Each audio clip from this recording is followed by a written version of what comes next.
வணக்கம். இன்று சீனாவின் வளர்ச்சியில் அவர்கள் எதிர்கொண்டு வரும் மிகப்பெரிய பிரச்சனை செமிகண்டக்டர் துறையில் அமெரிக்கா சீனாவுக்கு விதித்துள்ள கட்டுப்பாடுகள்தான்.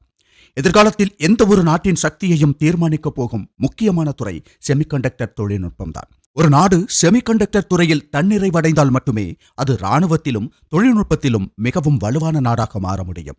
குறிப்பாக தற்போது உலகம் ஆர்டிபிஷியல் இன்டெலிஜென்ஸ் எனப்படும் செயற்கை நுண்ணறிவு காலகட்டத்திற்குள் நுழைந்து கொண்டிருக்கிறது.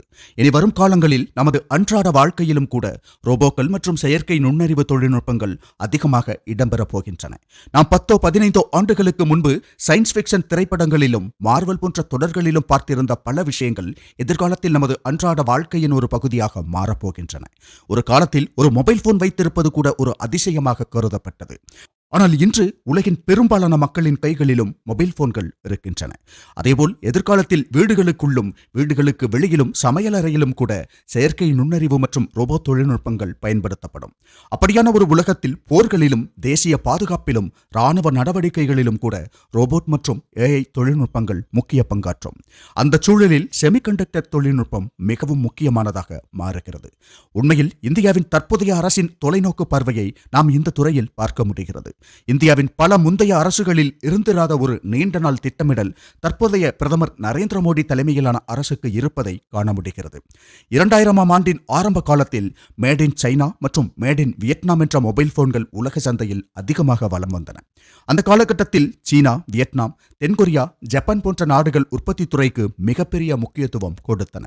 அதே நேரம் இந்தியா அந்த காலகட்டத்தில் பெரும்பாலும் இறக்குமதிகள் மீதுதான் நம்பிக்கை வைத்திருந்தது.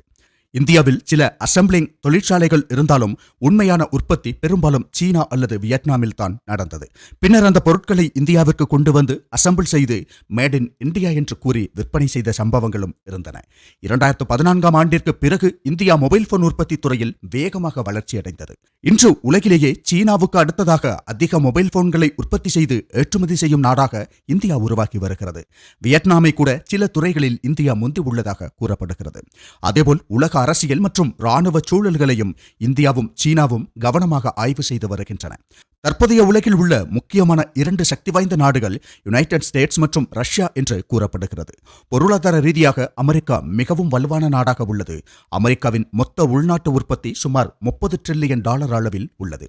அதே நேரம் ரஷ்யாவின் GDP சுமார் $2.5 டிரில்லியன் மட்டுமேவாக உள்ளது. ஆனால் இராணுவ வலிமையில் அமெரிக்கா மற்றும் ரஷ்யா இடையே பெரிய வேறுபாடுகள் நிச்சயம் இல்லை.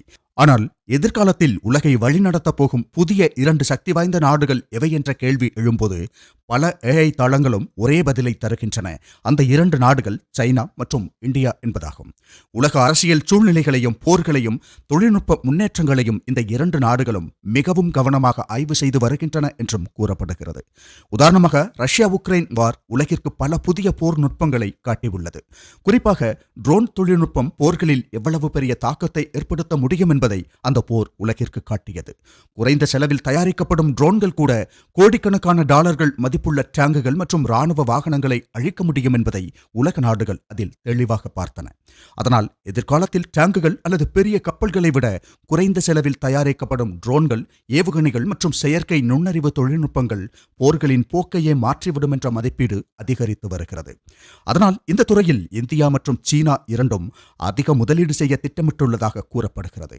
மேலும் எந்த ஒரு பெரிய சக்தியின் பக்கமும் முழுமையாக செல்லாமல் தங்களின் தேசிய நலன்களை பாதுகாத்துக் கொண்டே முன்னேற வேண்டும் என்ற அணுகுமுறையையும் இந்தியா தொடர்ந்து பின்பற்றி வருகிறது. இந்த அணுகுமுறையை ஓரளவுக்கு சீனாவும் பின்பற்ற முயற்சி செய்து வருவதாக பல அரசியல் ஆய்வாளர்கள் மதிப்பிடுகின்றனர். எனவே பாரதத்தின் பெருமைக்குரிய பிரதமர் நரேந்திர மோடியின் திட்டமிடல்கள் மிகவும் சிறப்பானவை என்பதில் எந்த சந்தேகமும் இல்லை. அது குறித்த உங்களது கருத்துக்களை கமெண்டில் தெரியப்படுத்துங்கள்.